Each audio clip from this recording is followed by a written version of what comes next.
Peace, Infinite Waters diving deep once again. Oh, yes, this is Teal Swan. Do you know who she is? Of course you do. Yes, the spiritual catalyst. And we're going to be diving deep. Yes, and for those of you who are on my channel who should know who this is, probably do already, this is Ralph Smart from Infinite Waters, one of my favorite people to talk to by far. And today we're going to be talking about authenticity and how to be authentic. So, how do you define authenticity? Well, where should we start?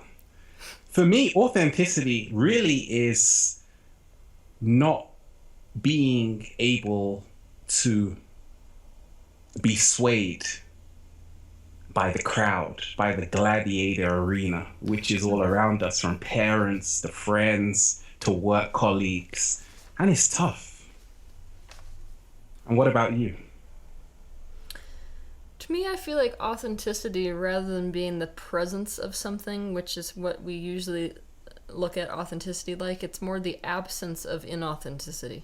So I want people to start thinking about their true selves almost like it's a light, and there are all these things that obscure that light. So if we can find those inauthenticities and remove those from our being, you don't have to work at becoming authentic. That's sort of the issue, is that when it comes to becoming authentic, it's almost like we're going for something that we already have. So Right, yeah. right. Well, I feel in today's day and age, you probably have a lot to say about this social media world where there's Instagram, YouTube, Facebook. And what I've noticed is that a lot of people, it's about the likes, it's about the views. That equates to self-worth. So I think it's very difficult to be authentic. How do you think one goes around that in terms of just sharing themselves? But if they don't find this popular, do they still continue, or do they just stop and be someone else? I think it starts by getting sick of yourself, to be honest. I mean, I would love it to be a more glamorous story, but I feel like real authenticity always comes on the heels of somebody realizing just how painful it is to be living in a way where you've got that sort of stressful discomfort of knowing that you have to really try hard to pretend to be something different than how you are.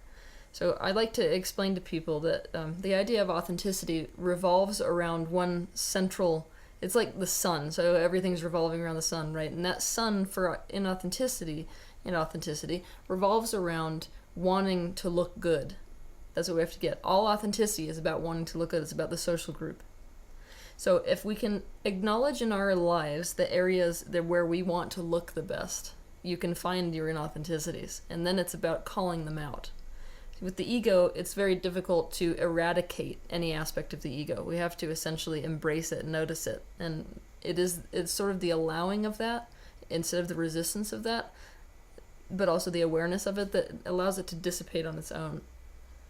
Right, right. Well, in ancient Greece, they had the theater where they would wear a mask. It was like a ritual. And even though they were acting, they were aware they were acting, but that's why it was so powerful. They were aware they were playing this character. I feel when you do that, then you can still be authentic. At the same time, yes, you can be someone else. Yes. But you realize that's just another part of yourself. Yeah, I feel like that is a big problem when it comes to inauthenticity, is that most people who are inauthentic don't even know it. It's like you wear the mask so long, it starts to become part of your face. You know? You start to wear it. You start to own it. Yeah. And do you feel that the fear of being authentic outweighs the fear of being inauthentic? In today's world, I would say so. Right. Unfortunately, yes. But I think that many of us who are watching this particular session are at a point in life where it's become too exhausting. And so it's like, no matter how scared you are, you're almost ready to commit ego suicide. And like, just call it as it is. But that, of course, requires us to first embark on this little journey of getting to know ourselves, because you can't know what's inauthentic until you know what's authentic, right? Or you can't know what's authentic until you know what's inauthentic. It works both ways. So to know thyself, essentially, is the first step. Now, this requires us to be super honest. This is the issue that I watch even with the majority of my clients, is that when you try to get somebody to be honest, they'll spend 15 minutes fighting me on their honesty before they're really honest. Because we live according to shoulds. Should is the absolute enemy of authenticity. Like the absolute enemy. And especially in the spiritual field. Why? Because in the spiritual field, we've got to be good people, nice people. We should not have ego. And so, like, if that's the truth for you, you can't admit to it. Because you are going to have everybody look down on you. It's one of the main reasons why I chose authenticity as the platform for my entire career. Is because right. I'm sick of it. I'm sick of the velvet curtain, essentially, that exists around all spiritual teachers, where there's an unwillingness to say, because the consequences, and there are. I can't tell you how many times when I've been like, hey, look, guys, I'm having relationship issues. I get emails where they're like, I can't take relationship advice from anyone who has relationship problems, and I'm like, well, have fun finding a teacher, but at the same time, it's interesting. You'll get to a point where the consequence, those kind of consequences, is not as big as the consequence of living out of alignment or out of integrity with your own personal truth. It's too painful, frankly. Right. Did you ever have a point like that in your life? Definitely. That's why my main motto is being free is your birthright. That's why I consider you such a great friend. And a lot of people who watch my videos, they watch your videos, and they're like, wow, these are my two favorite people sharing. And it's wonderful because it's worth it. I always tell people, if you go through it, it's worth it. But at the same time, it's not easy. Yes. Freedom is for the brave. And people that go on that journey, you might have to end some relationships, some friendships. Some people may not walk with you all the way. So I think that's what keeps a lot of people from being authentic, because they don't want to be alone. Oh, yeah. I'm where is everyone? Example. It scares the crap out of me. Like, I'm facing that fear, which you kind of have to do in order to be authentic. You got to face the fear of being alone, because that's the very thing, the monster, essentially, that's chasing you into inauthenticity. But it scares the crap out of me. I'll just be honest about it. The idea that like, if I'm completely me, it's going to be me alone in the ballroom. It's scary. Right. But what I find, the interesting thing that I find is what's causing the actual loneliness that I feel is not the lack of other people. It's the fact that I abandoned myself in the first place. So we got to think about ourselves kind of like the junction between two aspects of ourselves. And when we decided to become inauthentic or not live according to our feelings or our truth, we essentially jumped away from ourselves. And so it's that's actually causing the majority of the loneliness. If I come back to being truly present with myself, the loneliness dissipates. It's quite interesting. Yes, that's so true. I always tell people that there's a reason why you see Buddha alone. There's a reason why you see Jesus alone, because you have to go in the wilderness to find yourself, and you become powerful beyond measure. Only few are willing to go on that journey, but the few that do, they end up inspiring the world. They are there for that specific reason, to become the lighthouse. The lighthouse is alone for a reason, to shine the light. But it's alone, but it's powerful. And naturally, you attract so many people towards you. Like, so many people love Teal. Really? So many people, right? Because that's the power of being vulnerable. So many of us, we want to act like everything is rosy.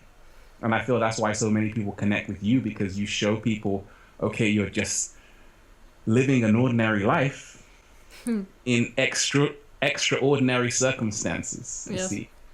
And that's why you're so relatable. Me too. So I just feel with spirituality, there's a great trap, and also in authenticity, where a lot of people, they try to be righteous. They say, okay, I want to be Mr. Righteous, Mrs. Righteous, and I call it the righteousness trap, where it's just like in the film Titanic. Everyone is having fun at the bottom of the boat, while on the top, everyone is trying to act like they're so perfect and so authentic, because everyone on the bottom of the boat, they're breaking the rules. Mm-hmm. And I feel that people, you can still be authentic, but at the same time, explore your wild side. Because some people might say, well, you're not yourself. You've changed. Of course I've changed. What do you expect?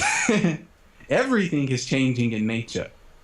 Leaves are changing different colors, but at the same time, at the core, the essence remains. That's what makes it authentic change. Right. Exactly. Yeah, like the ego, basically, we have to understand the ego rides on the concept of good and bad, on the concept of right and wrong, on the concept of should and shouldn't. So anytime we've got these polarizations and we're trying to be on the right side of that polarization, the ego is present and inauthenticity is lost. We got to think about that relative to our own lives, especially because we've got a lot of judgments that we make about the rest of the world, and that actually prevents us from our own authenticity. Isn't that interesting? Crazy. And then, so when it comes to getting to know yourself, I'm interested to know your opinion when it comes to getting to know yourself. I tell people that it's really, really critical that you start to know what you like and what you don't like, what you want, what you don't want. Your core values, for example, that's super critical. Everybody has different values. We'd assume they'd be the same, but they're not. What you got to know what your priorities are and be super honest about that. And being honest about it is one of the most difficult aspects of this self-awareness process. When you're looking at your priorities, I had to do this the other day where it was I'm looking at the way that I'm structuring my life and had to admit that in my life, I have this, cultural belief that my son should be the priority in my life over everything. But when I look at the way that I organize my time, my career gets the priority. So it's about, am I going to admit which really is the priority for me? Even though I might meet with lots of judgment, even self-judgment, about the fact that my career obviously is the priority.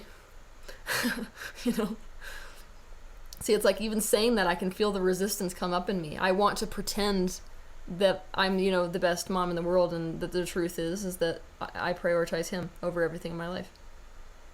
But I can't do that and be authentic, so. Right. Well, I find what you're saying happens to me. For instance, I've got my sister, my mom, and even my ex-partner. Whenever I was around them, I love being around them, but at the same time, I felt like I could only be authentic when I was sharing in my true authenticity. At the same time, I'm here judging myself, saying, come on, priorities. What matters the most? Is this really who you are, or can you let all of that go? So I think that's also difficult to juggle, but at the same time, I always say, when you are in your authenticity, you allow other people to be in their authenticity. Totally. Yes, I love that. I love that. That little, that train effect. I love that. Right.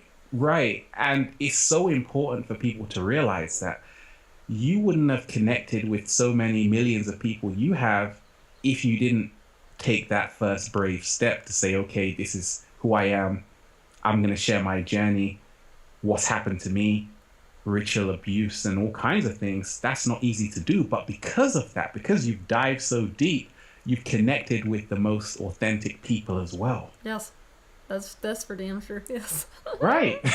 You see, and I'm sure people write you all kinds of stuff, but it's only because you've expressed your vulnerability. Yes. But I definitely feel whenever you're living in this world, you also have to be a balancer. You have to be a juggler. And I feel juggling is fantastic because it shows us we have so many gifts. We can be at two places at once. Yeah, it's great until the balls all fall. until the balls all fall down on the floor, but we can we can definitely do it. But at the same time, we should never feel guilty for something which we're not. And I always quote say that Krishnamurti quote, who says, it's no measure of health to be well adjusted to a profoundly sick society. That's one of my favorites. Oh, it is. It's so good and so true. So do you find that, I find that asking why is one of the most critical things if we want to find our authenticity. Because also that'll show you new dimensions as to why you've chosen the things that you have chosen, why you like the things you like, why you have the values that you have. And that question, of course, for people that are worried that they've chosen the wrong thing for themselves, that will reveal whether you have chosen something from a place of inauthenticity or authenticity. For example, if I, like in the previous scenario, let's say that I asked myself, why is it that in my life I prioritize my career over my son? if you're going to watch my actions. Basically, I come up with both positive aspects and some shadow aspects. Some shadow aspects about my past, about the fact that it's a little bit nerve-wracking to be completely responsible for a small child who is near the same age as when I was first abused. See? So that's the shadow aspect. That might be an indication that I am avoiding him not because it's the sort of authentic truth of what I want in my being, but because of some sort of fear. That's an authentic truth. Also, you've got to the polar opposite side of that, because we have to understand that as humans we hold dichotomies, big massive dichotomies. That's that juggling thing, even within our own personality structure. So to the opposite effect, if I ask myself, why do I prioritize it? It's because this is what lights my life up. This is where I feel my greatest sense of purpose. Some women are literally lit up. I mean, like totally from the bottom up by taking care of another human being, especially children. I am not one of those women. I am happier than a clam when I'm on stage talking and doing things like this. But like, that's wonderful. You can be honest about it. You see, I always say to people, own your honesty. Oh yeah. And then great things happen, because once you're so powerful, you can do other things. You can even question why. It's true, but even people watching this video, and this is the reason I want to bring this up, because a lot of people who will be watching this video, when I say the words that I just said, that authenticity about myself, they will feel the resistance in their own being. There will be judgment. There will be oh my gosh. Yes. There will definitely be judgment, but at the same time, who's judging? You see, we have to remind ourselves that if we take on board other people's judgments, we become the judge. You see, everything is happening based on our own observation. That's the greatest trick of the mind. You see, there are no other people. You see, we are writing the script for every single person on planet Earth. Yes. We think people are thinking about us. People have got to do other stuff. They've got to put the food on the stove. People are busy. So we are always thinking about what other people think, which once again keeps us out of our authenticity, because we're trying to live to a social norm which really doesn't exist. Yes. And we're trying to compare ourselves to maybe other parents. Oh yeah. You see? Which I do it. I have to tell you, this is a good story. I got a good story. Ready? I'm throwing myself under the bus. I have this woman who lives on my street, right?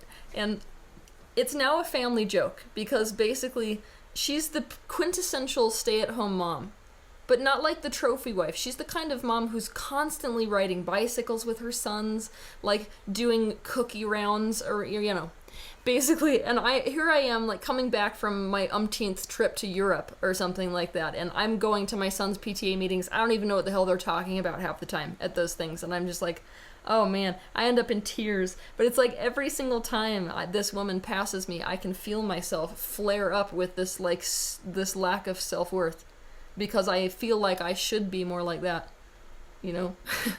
Definitely. And it's tempting. It's super tempting to then walk upstairs, change my whole wardrobe, like try to mimic that behavior, because I feel like that is the good person thing to do. Well, it comes down to values once again, because everything is based on value. Yeah. Numbers, you see, and being a good parent, a good mother, a lot of people equate that to a very high value. You see, in our society. So once again, if we adhere to that value system, then it's going to be very difficult to really feel free in our hearts. But if we don't, then we can sleep at night. So we have to once again question our own value system, not what other people value, but our own value system. Then it becomes very clearer, and we can become more authentic in a very pure and simple way. Exactly. And then you get to ask yourself also, as a parent too, this will go for every parent watching. You'll have a point in your life essentially where you have to question yourself what you're teaching your child. So it's a loving thing to teach your child that they're the number one priority in your life. But if you're trying to teach them that and it's not the actual truth, A, they will feel it, and B, you are teaching them to live inauthentically. So at the end of the day, I have to ask myself, do I want him to be completely authentic? If that's the truth, I better be completely authentic. Yes. You see, and a lot of the children right now, they're very advanced. They're aware. They're fully aware. Oh yeah. You see, I think our generation, our parents' generation, they were less compassionate. in terms of just from the pressure of society, but we're living in a whole new world. I just definitely feel that anyone who has a hard time being authentic, we have to really, like I always say, own your weirdness. Yes. Own You your can own your weirdness. I like that. own your weirdness. Own your weirdness. You see, everyone is really mad. Just like in Alice in Wonderland, everyone is super mad, and everyone is really trying their hardest to act like normal. Like, I'm the perfect mom, I work in the perfect job, I have the perfect relationship, I have the perfect family, and then your family is yelling at you in the house, and you're like, oh, I hope no one sees this. I know. Imagine if there was a secret camera in your house, right? You don't want that. So it's really, we have to show people our weirdness to move more into our authenticity. So I want you to give your suggestions about how people can tune into their own inauthenticities. I like to tell people basically that I was talking with a non-physical guide, a spirit guide, this one day, and what he said to me is that if there is any resistance present within the being, there is always inauthenticity present. And it's still to this day, it takes me a while to think about that. But I've made it a practice in my own life whenever I feel any kind of discomfort, like any discomfort at all, to ask myself, how am I being inauthentic in this very moment? And usually what I'll find is I'm feeling uncomfortable because somebody's asked me to do, this is one of my patterns, I'm feeling uncomfortable because somebody has asked me to do something I don't want to do. And the second that I actually express I don't really want to do that, that discomfort actually goes away. Which you'd think it'd be the opposite. You'd think that if you voice that, it would get way, way worse. But it's almost like the second we admit to our truth, the rest of it just falls away. So what is your suggestion for people? Well, just then I just relaxed a bit, right? Get more authentic. Because it's all about, I always talk about the body, you see, and breathing deep from the base of our spine, but also just seeing how tight or relaxed our muscles are. Once you're very relaxed, all of a sudden you can breathe very freely, and you have this calm into your body where really and truly it allows you to be authentic. You see, many of us are inauthentic in our body before we even say anything or do anything. Well, what would you say to the people in the spiritual field who say that your body is an inauthentic illusion? Well, I always say that there's so many ways to look at it, but the body essentially is a vehicle. You see, we're driving, we're the one who's governing this ship. We have to take responsibility for it. It's just like a reckless driver. Of course, you're going to blame, if there's a car crash, it's the driver, because the car is just doing what the driver is telling it to do. Mm-hmm. You see, so it's still part of the driver's responsibility, just like our body. So if for instance, Fritz Perls, the great psychologist, he was counseling a client. The client was biting her teeth, and she was saying, I'm fine. And then Fritz Perls said, no, you're not, because your body isn't showing me you're fine. Yes. But she said, I'm fine. You see, so Fritz Perls always used to say, lose your mind and come to your senses. Yes. How you express yourself in your body is really a clue to how you're living in your daily life. See, and that yes, totally. Some people say, oh, I really love this person, but once again, their body doesn't show it when they're with them. Yep. That's my issue, actually, also. That was actually a very big wake-up call for me on my authenticity path, is that I started to become very good at being authentic with stuff that wasn't good. And I was very inauthentic with love and things that were positive. That actually felt more vulnerable to me. So what you said just then, a lot of times, like, I would notice myself in relationships, authentically, I would want to reach out and touch someone, but I wouldn't be letting myself do it because of X, Y, and Z. So I'm like, I totally love that you just brought that up, because I completely see it, even in my own life. I also like to tell people, basically, that the spirit, we basically have got to understand that the soul or the spirit is expressing itself on a physical level, is expressing itself on an emotional level, and is expressing itself on a mental level. So our goal when it comes to authenticity is knowing ourselves at all of those levels. That includes the body.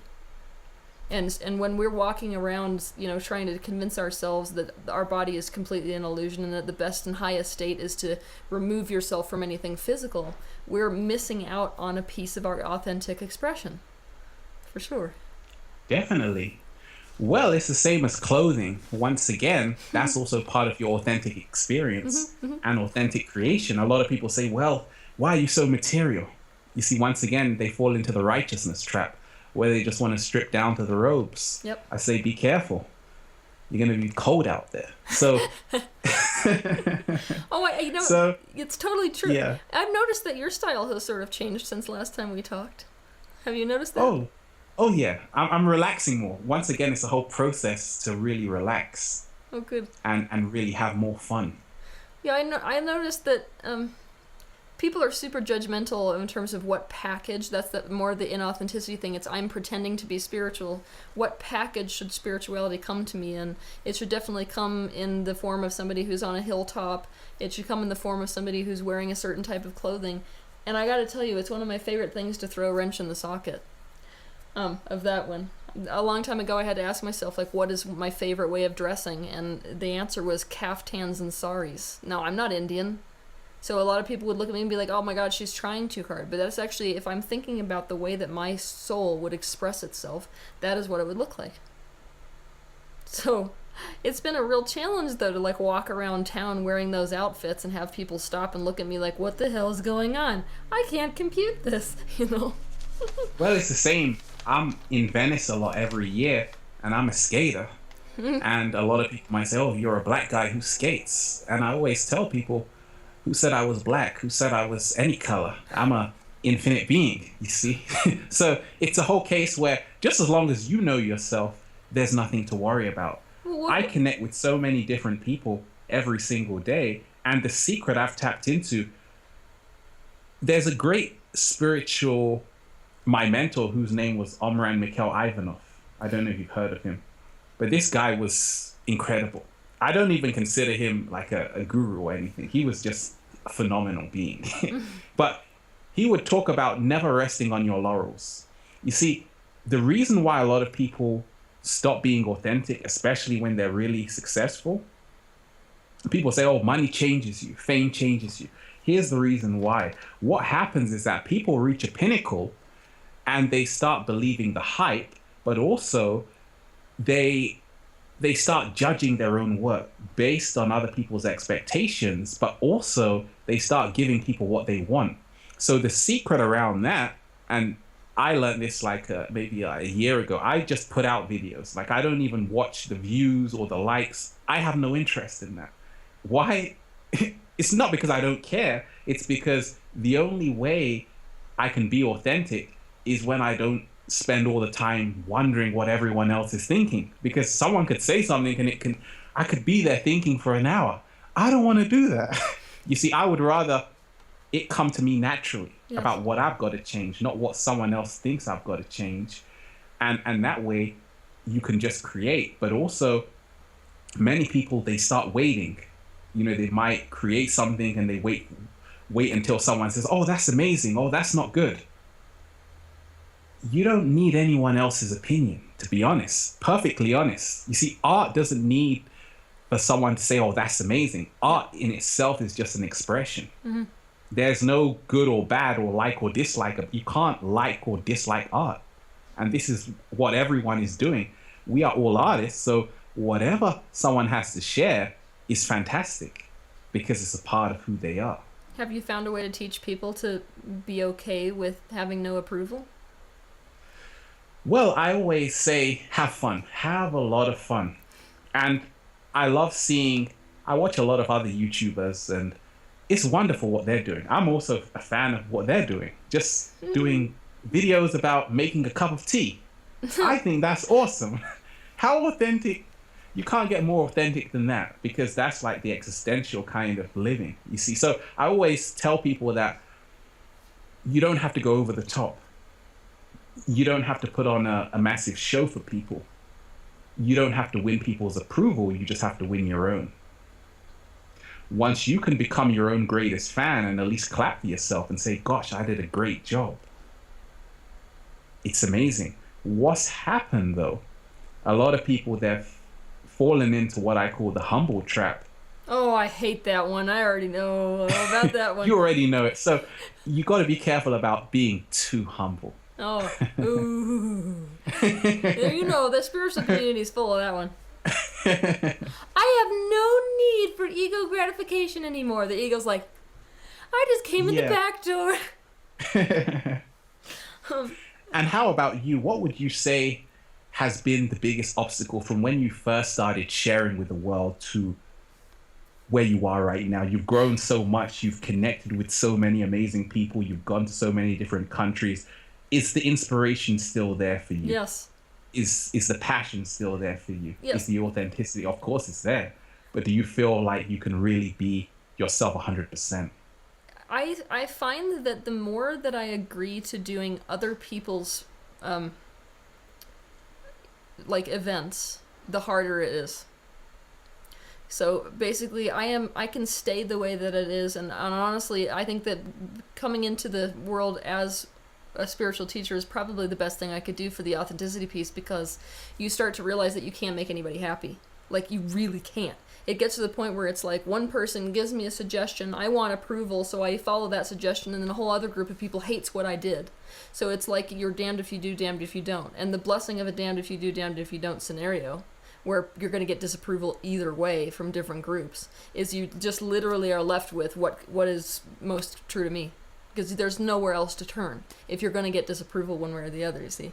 So it's kind of, I've been forced into a corner, and I think that's a really good thing where I'm in that position. But what gets really hard is when I'm at the position that I'm at now, I'm getting hired for these events with companies that definitely do want me to behave in a certain way. And I have a real reputation, shall I say, for being very raw and swearing and, you know, that kind of stuff. And so a lot of people will tell me to tone it down because they don't want to lose followers. And so then I get put in a real bind where it's like, okay, here are these people who are basically paying me, and they want me to represent them. But they're telling me that in order to represent them, I have to adhere to their values. And so that has been by far the hardest tightrope, I think, to walk. And I've had to scrub way more than a few opportunities based on just telling them, like, you don't really want me. You think you want me, but what you want is my views. What you want is my following. And the reality is that I'm not going to be silenced. So, yeah, it's been a real challenge. Well, there's someone once said freedom is when you have nothing left to lose. So I say authenticity is when you have nothing left to lose. So yes. I always tell people, imagine it's your last 24 hours on planet Earth. Yes. What would you do and what would you say if you had only 24 hours left? Nobody would care. So why not do it right now? And that's really fearless living. But once again, we can only really do that once we have nothing left to lose. And I feel for so many people being authentic, the secret is what you're doing, what I'm doing, what so many other people are doing, which is really making your job a lifestyle. Yes. Like Teal Swan, what does she do? It's a heaven. You love heaven. What you do. I can tell. Yes. I know you love what you do. And it's phenomenal that you've created it and you've shared with so many people and you're encouraging other people to do it. So I feel that's the next step of authenticity. That's the next step of authenticity, when you make your job a lifestyle, when there is no separation. I completely agree. But so what would you say to people, because I've noticed that another issue with authenticity is the conflict. People who want to avoid conflict, obviously, have a real hard time with authenticity. So, well, for instance, I'll give you an example. I've been doing YouTube videos for a long time, so I'm like a YouTube nerd in studying what people like. Sometimes I put thumbnails of other people just to see, just to have a little fun. And it's fascinating how the human mind works. You see, many of us we're drawn to, how can I say it? Entertainment.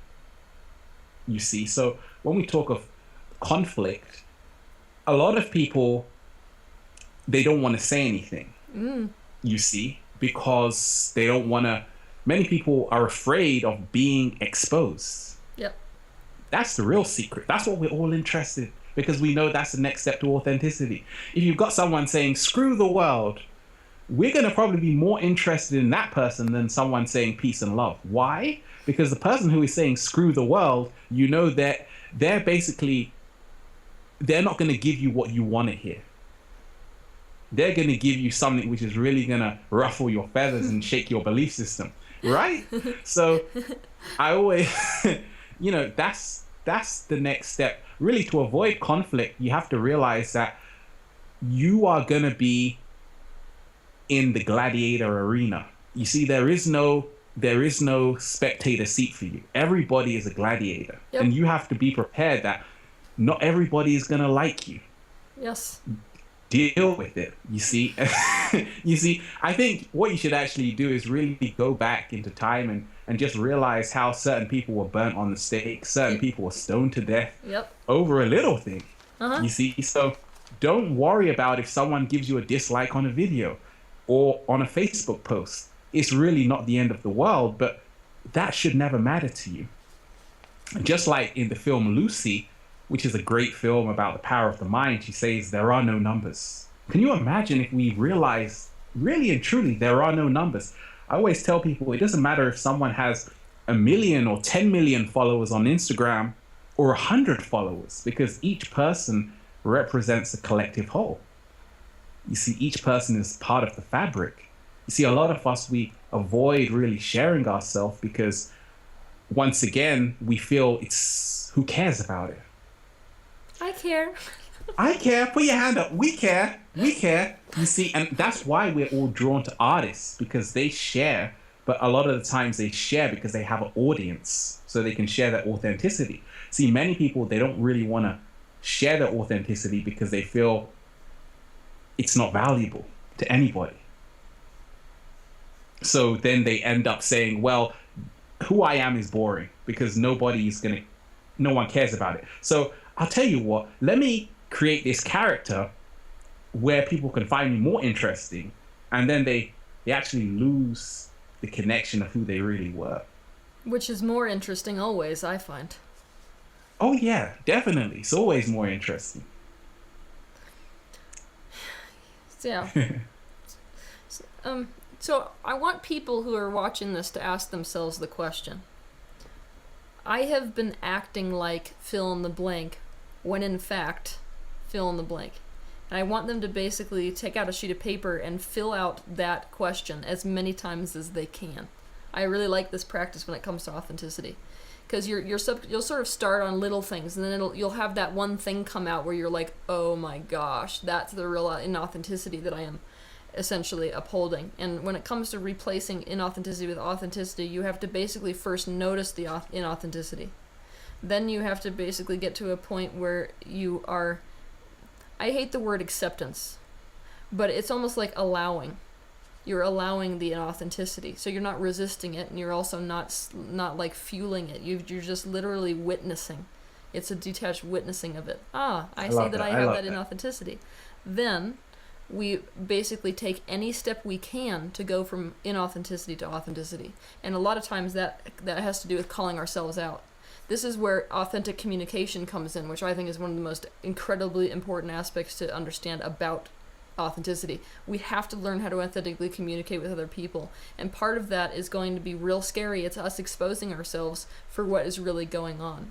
So my new favorite practice, I don't know if you guys, one of my last video was on meaning the self-destruct button, and I love that. Take off those glasses. With my sunglasses. Yeah. So but in the moment, right? I've noticed that there is this tendency towards inauthenticity. Like, let's say you and I are in a relationship, and you let's say you come home a half an hour late, right? And that bothers me. Inauthenticity in that moment would be for me to either cold shoulder you or pretend like I was totally fine with it because I want to be a cool girlfriend that doesn't have those emotional issues. But in that moment, here's authentic communication. It's about the meaning. What am I making this mean? We're not honest with each other in the moment about that. So, like, if we want an authentic communication, I would walk up to you and I'd say, okay, you got home 30 minutes late. I am making this mean that I'm not important to you. Is that true? Wow. That's powerful. I'm gonna have to start using that. Right. It's like That'll it has work. transformed my relationships, like literally transformed them overnight. Just that one practice.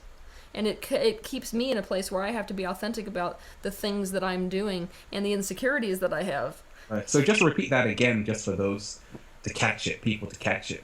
Okay, in the moment, essentially, that you feel yourself having resistance towards somebody else or towards something's not okay to you or is making you uncomfortable. That is the moment that you've got to look at yourself in terms of what am I making this situation mean? Because it's the meaning that we're adding to the events that's actually causing us the amount of pain, and it's that meaning that makes us really inauthentic. So when we get into that conflict, basically, we have to be willing to say, all right, let's give me a scenario. Give me another scenario, and I'll give you an example of how I would do this practically. Of like a scenario where maybe they'd upset you recently. Just tell me anything. Okay, certain friends, for example, may have taken it the wrong way at work, or Okay. maybe you didn't speak to them at work when you were working. Okay. So all right. So let's say that you've got these people who, and you're saying they're the ones that have the issue. Right, right. Because So- you didn't give them enough attention when you were doing some work. Okay, and so- they so- felt you should have gone out with them. There we go. So here we have the opportunity for inauthenticity because we can't control them. See?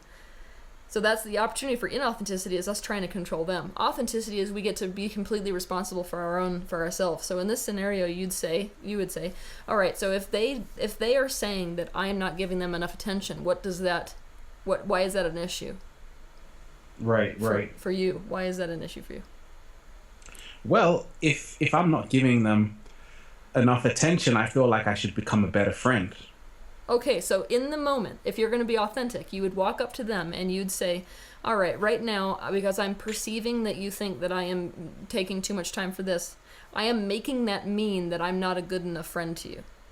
And I'm also potentially making that mean that you want to be more important to me than my career.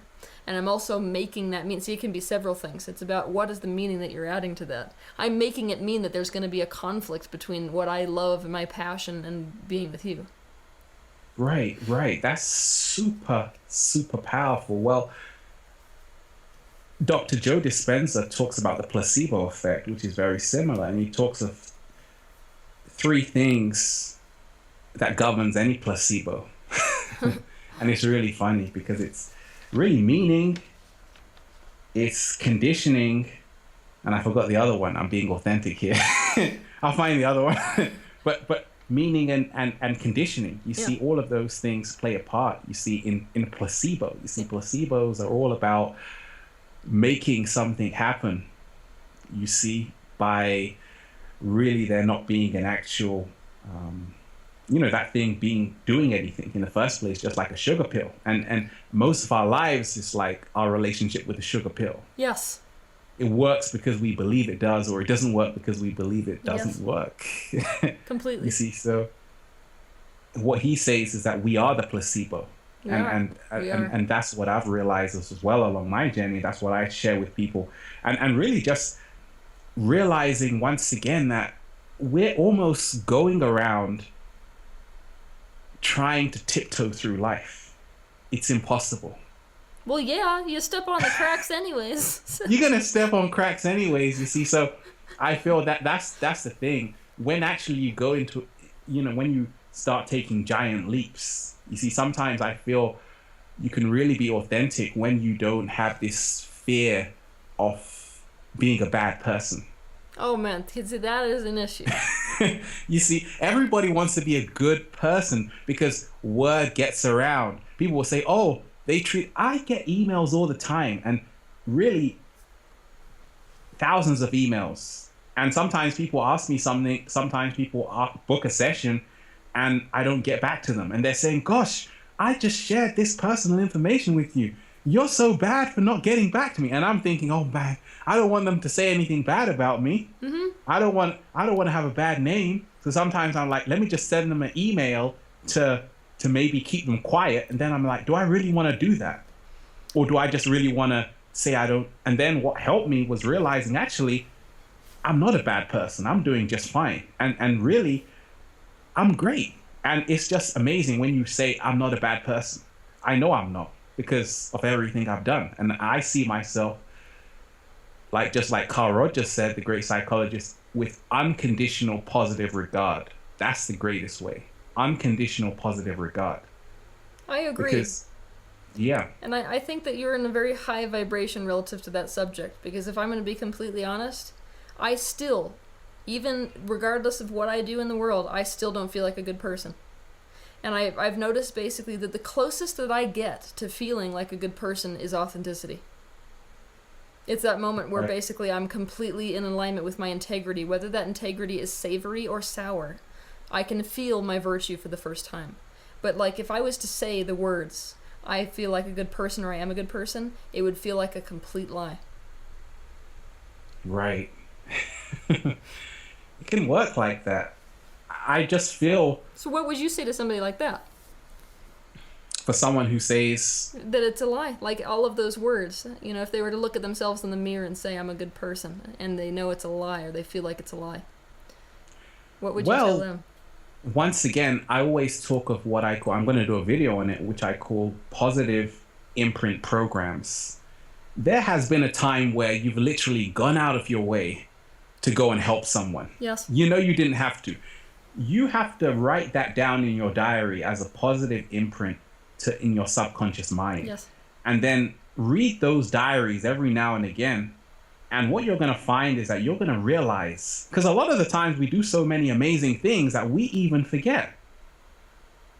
Just like we've gone through so much that once again, we even forget how strong we are. Yes. So someone who doesn't feel like they're a good person, you have to keep a check of all your good deeds. You have to write them down, but more so you have to pay yourself more homage, you see? Yes. And you can only do that once you actually remember what you've done. I love that idea. You want to know something that I found out that's interesting?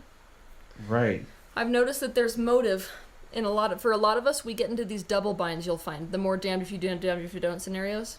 So one of the double binds, and this is going to relate directly to authenticity, one of the double binds for people who chronically feel like they're not good is that they can't resource, which is what you're talking about, where you basically look at how good you are. Why don't we sit down and write that list, even after you tell us to? It's because we still think there's virtue in essentially punishing ourselves. It's that Right. martyrdom complex. And so we're actually trying to be good by hurting ourselves. I agree. Ew. I agree. Painful. We also yes, we have to yeah. look at manipulation too. I wanted to explain before we moved on too that we have to look at two things also in our life. It's how we manipulate people, and also the facades that we keep up. And facades are quite kind of interesting when you look at it in terms of complaint. If you have a persistent complaint that never goes away, chances are there's a facade there. For example, let's say that somebody has a persistent complaint about, let's say, disappointment. We have to be willing to consider that there's an actual payoff for disappointment. It's a way that we can skirt responsibility. And so while we're complaining about that thing, the truth is another part of us, a more deep part of us, actually enjoys maintaining that state. That's another level that we have to look at it in authenticity. And also manipulation. All manipulation on the planet Earth, I think it's funny that we've made a demon out of that word, but all manipulation is essentially is a person that cannot ask for what they need up front. Very true. I mean, why else would I do that? All manipulation is I can't ask you. I can't come up to you and say, and this is a good one for those of you that like rescue. I'll manipulate a scenario where basically you have to rescue me because I want comfort ultimately. And it's not okay when you're 30 years old or however old you are to come up to somebody like me and you, if you and I were in a relationship, and say, look, I need you to comfort me right now. So I have to basically manufacture and manipulate a scenario where you do that for me. So the more authentic we can be with our needs and the better we can be at meeting those needs directly, the more authentic we will become as well. That makes sense. Oh, yeah. It makes sense. And I definitely feel that's definitely a new awareness, which a lot of people will embrace once they really realize the benefits of it. Because really out here, we manipulate people in relationships, for example, through games. Yes. You see, because we really want their attention. We're just afraid to say it. Yeah. So sometimes we do things, And because we know if we're going to be authentic, they probably won't talk to us. Oh yeah. You see, so sometimes it's no wonder why a lot of people who sometimes people can overact or be super emotional just to get what they want, and it works, but at the same time, how do you feel afterwards? I always tell that to people. You always feel better when you do it on your terms, just like Sinatra said, I did it my way. That's the ultimate freedom. And I feel when people, sometimes you have to feel the burn. You have to, if you're in a relationship, for example, and you say something to your partner and they don't give you the response you want, we say, okay, let me say something else, even though it's not what you want to say. What about no? What about just sticking to what you said to begin with and feeling like, gosh, I know my partner is not going to like this.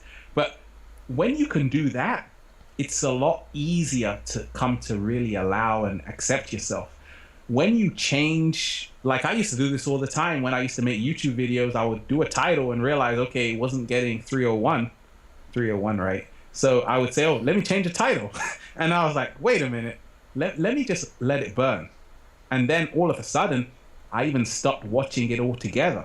Views, likes. That's good. It wasn't of any concern to me because once again, that's not where my value was. That's not where my power was. You see, so I always tell people, really go through the feeling.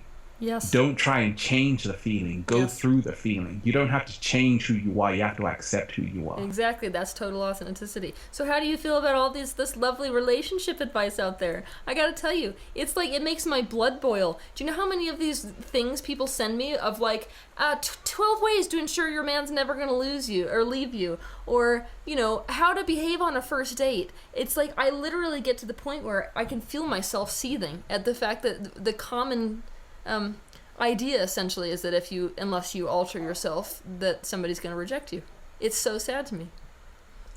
Right. Well, I give a lot of information out, and I always tell people, really and truly, there is no manual for life. You weren't born with a manual for a reason. You see, there's a reason why you weren't born with an instruction kit, because you have to figure this out. And it's almost like, I loved one video you made, I think a year ago or two, where you were like, okay, take bits of different religions, beliefs, cultures, and then put it in a pot and then create your own. Because that's really how a relationship is.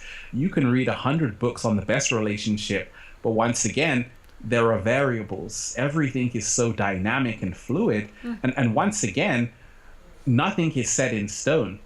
And when you realize that, you realize to allow the ebb and flow of life.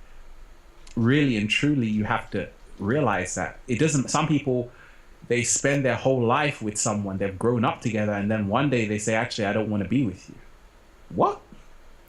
Because once again, that's the nature of the universe. The universe is all about unpredictability.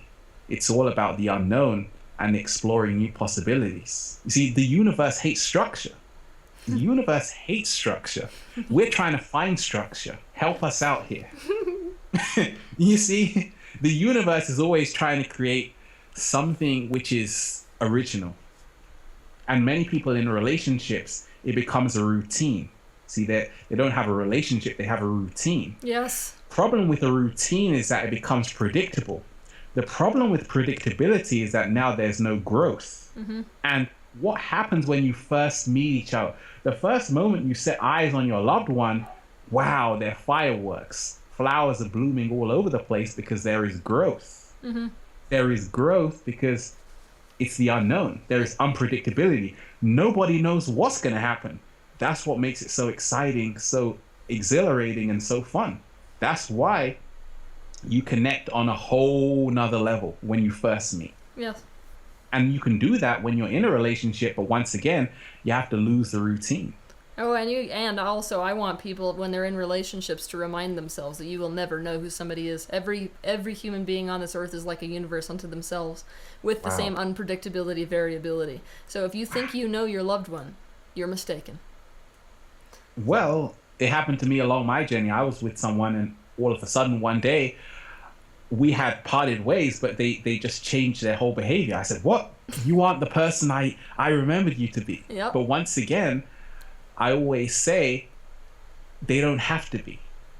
That's what I realized just from studying nature. Also, I'm a big fan of your artwork. You see, if you're an artist, you realize that you have to allow colors to take their own form and shape. Yes. Without trying to govern them and they control have them. authenticity, so they're not worried about taking their own shape, are they?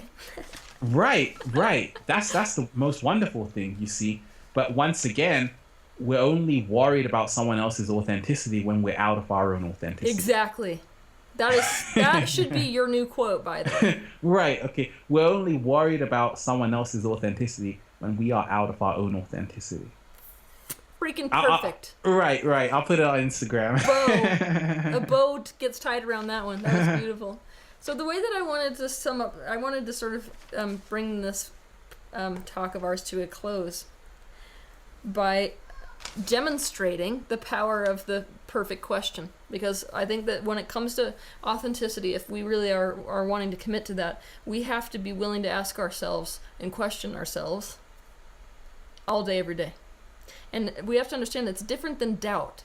Doubt, actually, when you're in a state of doubt, you've already made your mind up about yourself. That's not a state of questioning. We have to stay open and curious to the idea that something could be completely different than what we think. So, never underestimate the power of a good question when it comes to knowing yourself. And knowing yourself is really the platform, I guess, upon which all authenticity is standing. So, what you can do essentially is hang around people who are going to ask you good questions. Go looking for good questions. That's another thing that I would also say. So I've collected an example. They're not like anything spectacular, but I've collected some, and I figured that you and I could set the bar by answering them. Yeah? Let's go. All right. 1, if you had all the money in the world, meaning that you didn't have to work for anything, what would you be doing? Or what could you not stop doing? Skating. I love skating. I'm skating every day. I'll always be skating. It doesn't matter if I have 100 million or nothing. That's wonderful. And you? My answer's writing. But I like to write philosophy, honestly. I like to basically reflect upon the world and my experience. So I'm never going to stop writing about myself, and I'm never going to stop writing about the world. And I could write. I came across your blog, and I'm like, that could be turned into a book. Do you know that? You're writing essays and what most people would put into a book. You're just giving it freely away. I'm saying that's incredible, but then I know it's part of your gift. It's effortless. Yes, it is. It's more effortless than anything else in my life, and I love it. Amazing. Okay, so what activity lights you up with joy besides skating? I love sharing videos. I'm naturally a communicator. I've always been one with a big mouth, but not in the sense where I just like to yell at people. But really, I love to talk. I just love to talk. And it's not what I'm saying that really motivates me. It's dancing around with the energy of the words. I can do that all day. That's why a lot of people, sometimes I put out video after video, because I just get in the creative flow of just doing this dance, you see. And you? Skiing. Wow. I love skiing. It's just amazing. I also love being around horses. I don't even need to be on top of them, but just being around them is amazing. I love all of that. All right, what are you the most afraid of? Well, for me, I'm afraid of, I would think it would be, that's a hard question.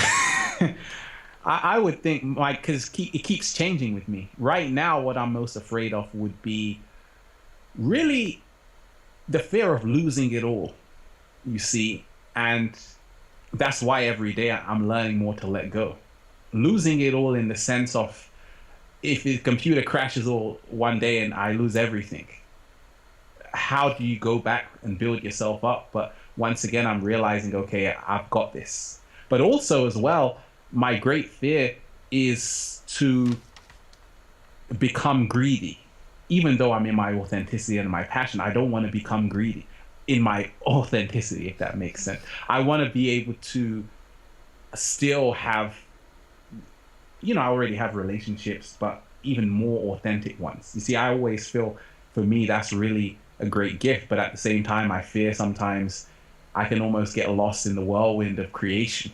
Me too. You see, and sometimes my fear is that I go too far, but I just have fun most times. And you? I think my number one fear is insignificance.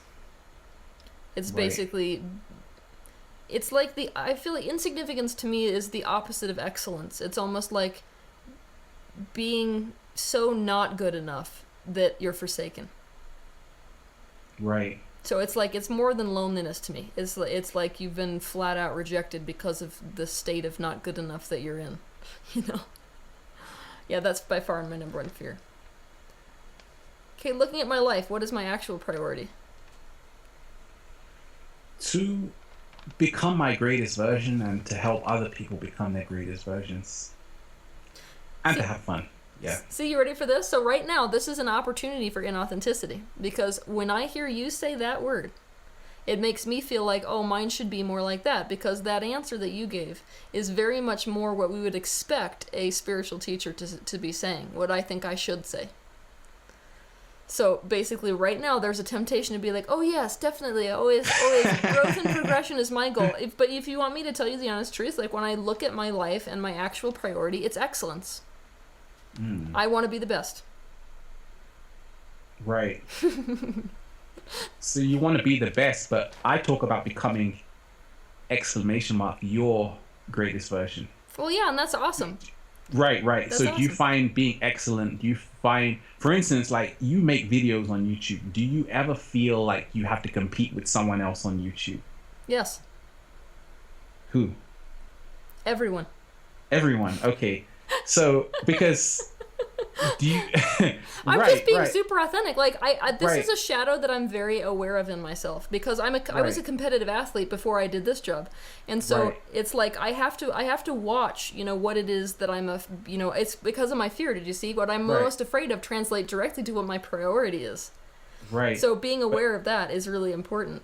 But can you own that competitiveness? Because what Hell I've yes. seen is that Look at me. right. I'm doing it right now. Right. That's amazing. I but love but it. even turn it into almost like a pro. To say Yes. actually it's actually a great gift to be competitive. A lot of people Yes. don't realize one of the greatest gifts to be competitive is because you spur each other on. I know. Like yes. some of your videos I watch, I'm like, damn.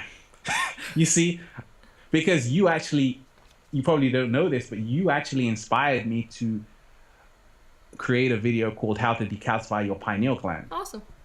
Right, because I saw your video on the third eye and I'm like, wow, I'm inspired. So it was the competitiveness turned into a more inspiration.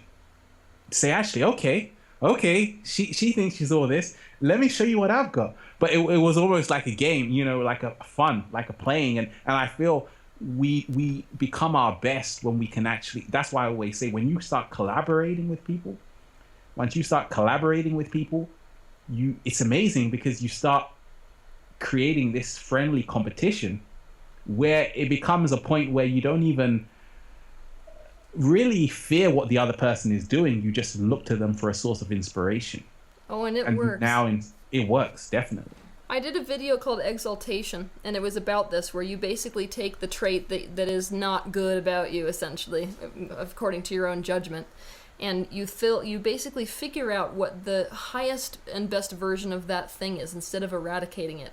And competition was definitely mine. And I've gotten to a point in my life, because I'm so aware of my competitive edge, that it's like my favorite thing in the world is to play with the players that are the best. It's sort of like, you're not going to become an NBA All-Star by playing people who are on a farm team. It's not going to work. You have to play with the best of the best. You have to keep setting that bar higher and higher. And doing that, the beauty in doing that, it's not about being better than other people. What it is that, like, every time that bar goes up, you actually get to discover a whole new dimension of your own capability. And I am addicted to that. I love that. Definitely. Next question. What legacy do you want to leave behind and why? The legacy really is just that being free is your birthright. And the reason why is because when people are more free, they become more dangerous. When you're more dangerous, once again, you get to explore unseen realms and places you never thought you could ever go to. I love that. And you? The legacy that I want to leave behind is a positive world change legacy. It's like I want the eradication of suffering. Now that word eradication is very harsh and very like striking. So obviously I don't like the idea of cutting something out. But I want to leave behind a legacy of positive world change, and I mean on a real tangible level. So I want to change institutions. I want to change the way that our society runs, and I want to die and know that that's what I've left behind, is that the actual that shift basically. Well, let me tell you, you've already done it. You've already done it. You see, we are living in a time. I was speaking to someone about this the other day. That, do you know, you've connected with so many millions of people. So have I. This is unheard of in centuries before. Even people who were authors, they could probably only reach their local village. Yep. Right? Yeah. So a lot of the times we don't even realize that we are the living legacy. And because of that, once again, it goes back into realizing how much you've done, how much you already are a living legend, and write it down. I'm a living legend. Don't be humble about it. Say it, because it's the truth. And then you start entering new territory. That's a good one. Right. Okay, there are only 2 more questions, I swear. Ready? Let's go. Isn't this fun? What am I the most afraid people will see about me? Wow. Well, bringing up my whole past. You see, sometimes a lot of people love to dig deep. I've already had a video made about me. And a lot of the times I don't really place a lot of attention. I actually watched it because for me, sometimes I might watch something because just to lose the fear. Once again, if I'm afraid of something, I give it power. So I'm just like a fan. I'm watching popcorn. Oh, what is he saying about Ralph Smart? I say, oh, this is interesting. Oh, really? I didn't even know that. You see? So a lot of the times, sometimes that's a fear. Always, not really from other people, but from those closest to you. You see, because sometimes, for instance, it's those closest to you that can hurt you the most. I don't really care about other people I connect with who say stuff about me, even people that watch my videos so much. That doesn't affect me, but it's people who you've grown up with, certain times, family members, and it's that fear of abandonment. But I've always had support. But once again, it always lingers on, in the back of my mind that, for instance, you share with the world. If you're in a relationship, I've been in a great relationship, but at the same time, you have to really be with someone that supports you. Otherwise, it can turn into a form of jealousy. You see, it can turn into a form of, okay, you're prioritizing. I'm like, I'm totally not, baby. But once again, it can turn into that. So that's always the fear, like you don't become, once again, too in your own creation, that people start saying, actually, now you're just ignoring me. So for me, I'm always saying, okay, I don't want to just, be solely on me. I want to always give back to someone else. And I hope I don't, just stay, yeah. And you? I think I'm the most afraid that people... what's interesting is I feel like the thing I'm the most afraid of is actually what I want the most. I'm afraid what that do you people... want? I'm afraid that people will see my pain. Because basically, when I'm in the position where I am, I've got amazing information when it comes to being happy, but there's also a big aspect of me that is not happy. And it's like if people see that, I am really desperately afraid that they're just going to write off all of my information and everything that I create, and I'll go down into that insignificance category, basically. But it's also something that I want people to see, because I've spent my life pulling in the opposite direction of it, and there's a part of me that wants to know that people can be present with my pain as well. Interesting, right? That's wonderful. Okay, next one. How would you like other people to perceive you? Now, before I go into this one, this question... By the way, some of you should answer these questions at home too that we've been asking.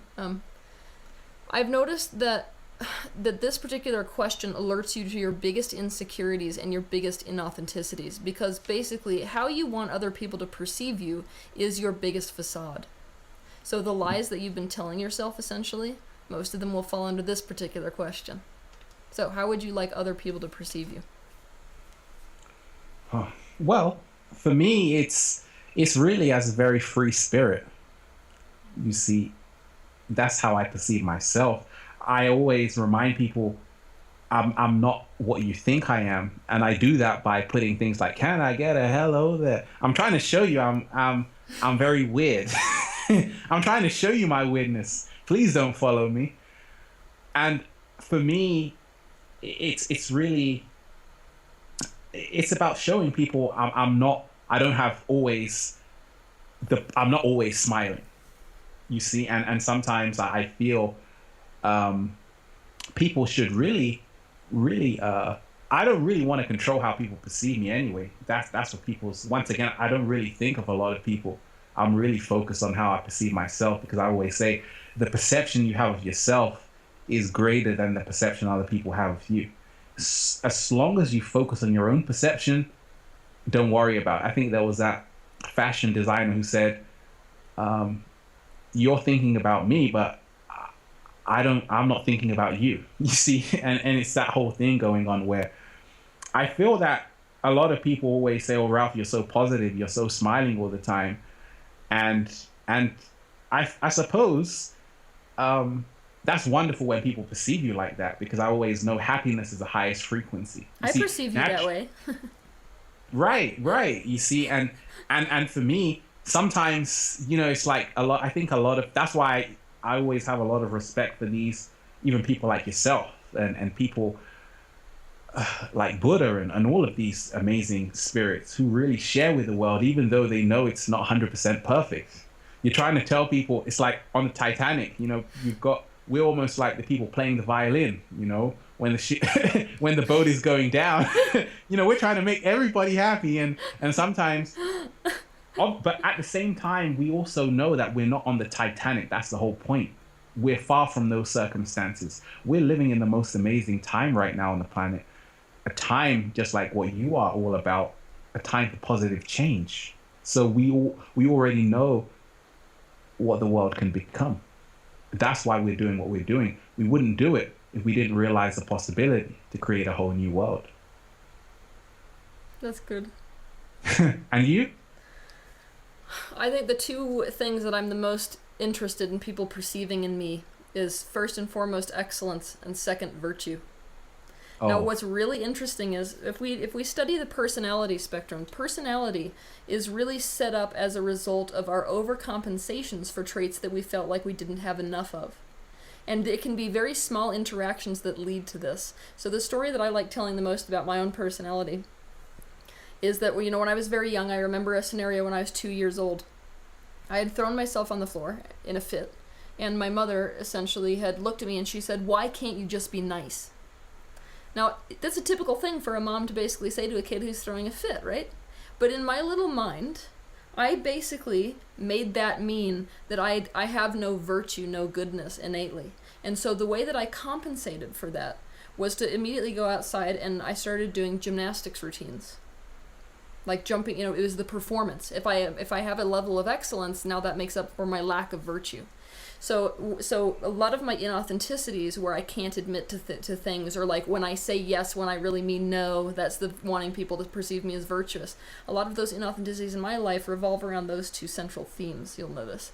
And it's like interesting because I want people to see in me the thing I feel like I lack, and I want them desperately to see the thing that I know is my greatest overcompensation for that perceived lack, which is excellence.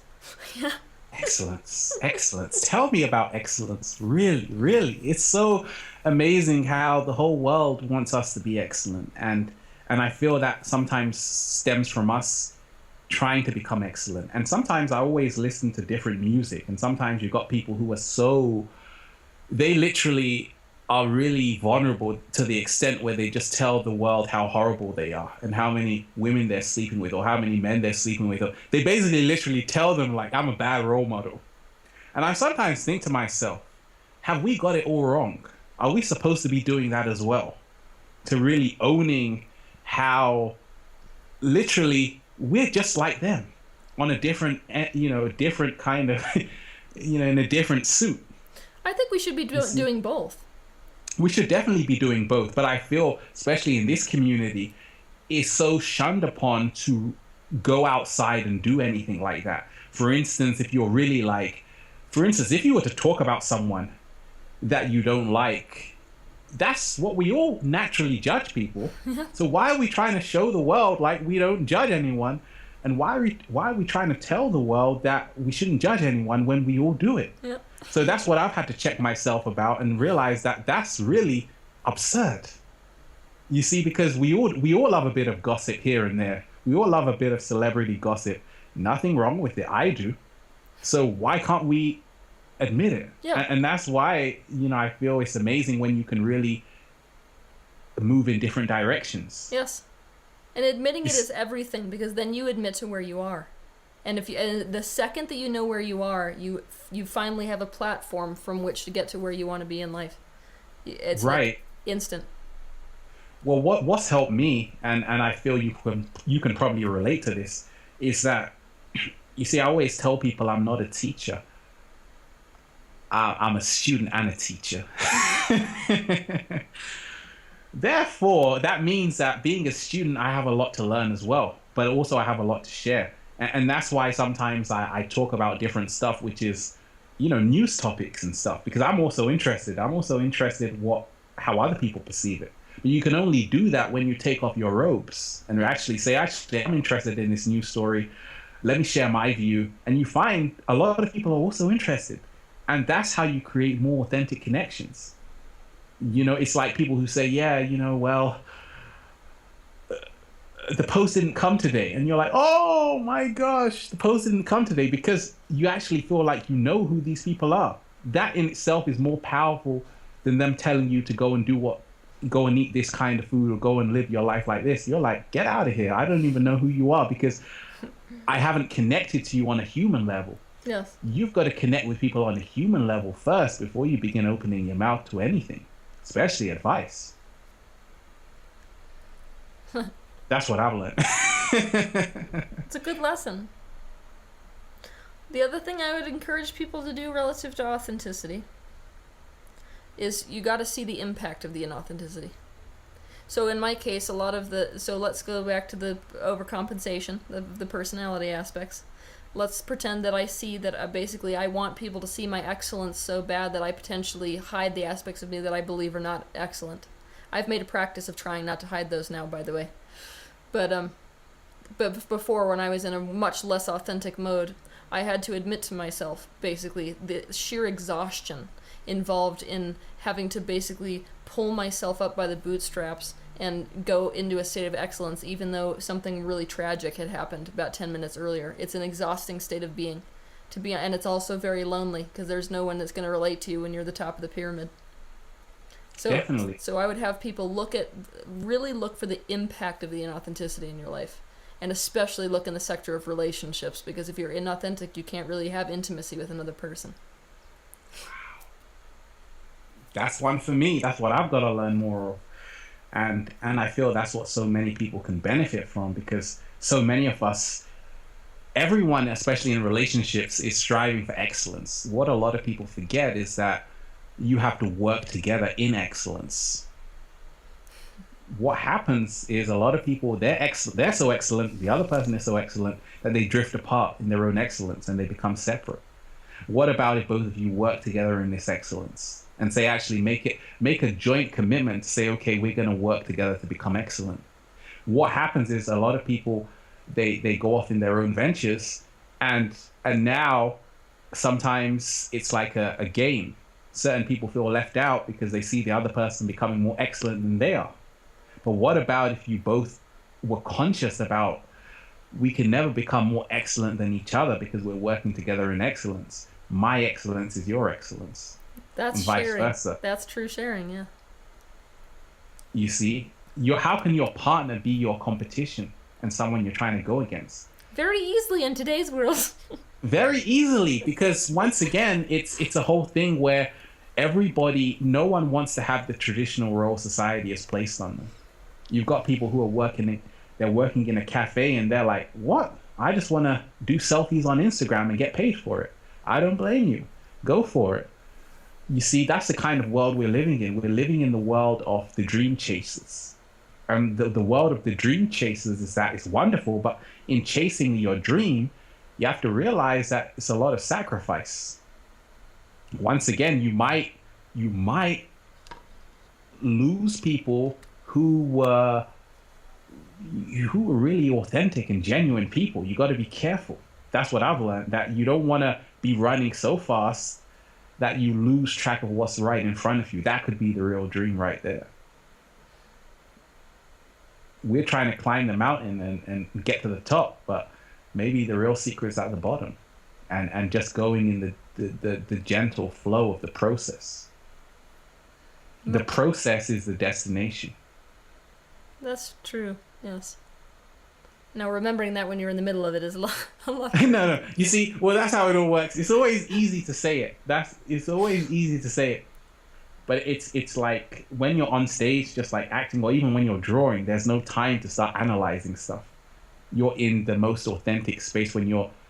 And have you ever thought of sharing your artwork, like doing tutorials and stuff to show the world how amazing your art is, and also realizing that could also benefit people just as much as you're sharing and stuff? No, I've never thought of it. That's powerful, because I see your art, and in fact, when I was in Venice, California, there was a kind of sacred geometry, and it just reminded me. I said, "Oh, that's Teal," but it's not Teal's work. See, your work is very distinctive, very unique, very authentic, and I always feel that. Like, I put out songs on my channel just to mix it up a bit, because I also record and I'm a musician. So for me, it's always wonderful because it takes the pressure off. You see, I think a lot of us, we're suffering right now. We talk about suffering because we only want to show the world one aspect of ourselves. Yep. So we have to maintain this facade, yes, which we know that's not even us, because after we finish doing it, we're doing something else. Yeah. Oh, and then people get very disillusioned when they hang out with you. That was a shock to me, actually. Well, when they'd come in and I'm frustrated about something, they're like, "Wait a minute, this is Teal Swan. She shouldn't be frustrated about anything. I thought she was in such a high state." And I was like, "Oh, I have to show this also." Hell yeah. The majority of our suffering is because we only want people to see one aspect. And then it's hell on earth, because why? We're left by ourselves with the other aspects of ourselves. That's true loneliness, if you really want to know. Wow. I'm learning already so much from this interview, because this conversation, this dialogue, this friendship, this connection, because it's all part of it. And when we all realize that, you've said it right there, we have to show the world what we're afraid to show them. Exactly. So this See, what we want to show them, that's the easy part. You got to do what you're afraid of. What's really uncomfortable, now it becomes your comfort when you can exercise it. And that is the freest thing. I think you want to talk about freedom, so we're coming back to your theme, okay? Personal freedom. Right. There is nothing on this earth that I have done more liberating than that. Nothing. When I put it all out there, when I literally called it, I aired my dirty laundry essentially, and I realized that what came back to me was not going to kill me. That was the biggest freedom I have ever experienced on this earth to date. Right. That's wonderful. And how do you deal with people's interpretation of you as this ascended master? I don't. Right. You don't. But what happens when sometimes, for instance, many people are asking you for advice and you don't have the answer? Do you give them an answer, or do you say, "I don't know," and then move along? I'll say I don't know. Right. Because I've seen that's what you've done, and it's so authentic. That's what I do as well a lot of the times these days. And what advice would you give to someone, a really young guy or girl who's just coming up in this Instagram world of likes? The reason why I'm mentioning likes is because likes, we're talking about love here. You see, like is the closest thing to love. So when people in this social media world, they get a video with 1 million views, that translates into love. Mm-hmm. If they get an Instagram post with 10 likes, that translates into feeling not worthy. So what do you say to someone who may not be getting any attention, but they really want it in a social media setting, like videos on YouTube or on Facebook, and literally no one is caring about what they're doing. Well, I would always take them into trauma work because I've noticed that because of the law of mirroring in this universe, there's nobody that's getting no attention that doesn't have a primary wound of feeling invisible and ignored. So instead of going in the direction of finding love in and of themselves and everything, I would take them in the entire opposite direction and drop them as deep into that feeling of invisibility as they possibly can. And we'd essentially resolve the primary wound that has caused that condition, which is now just mirroring in their adult life. Wow. And what's next for Teal Swan? That's what people... You've dropped the book Shadows Before Dawn, which is phenomenal. Do you feel... You've spoken about self-love. Do you feel that really is the secret as well to moving closer to your authenticity? Is that right? Why you wrote the book? Well, let me put it this way. If you don't air your dirty laundry, then you're in rejection of some aspect of yourself. So it goes hand in hand. And so, yeah, I feel like authenticity is a huge part of self-love. But because I feel with authenticity, it even goes so intricately into what we do every single day, our 9 to 5. And I feel a lot of people who are on their way to being authentic, we said it, you have to, have your own business, but as well, you have to really have freedom of speech. Mm-hmm. And that's why I get offers all the time. You probably do as well, for like companies, for you to endorse a product or something. And yes. Sometimes you're like, should I do that? And you often find that if you do it, you're going to go down a long and winding road, and it's just going to lead into you becoming a kind of something totally different from what you started out to be. Yeah, that's what selling out is all about. That's exactly what selling out is all about. And I got to tell you, it's tempting.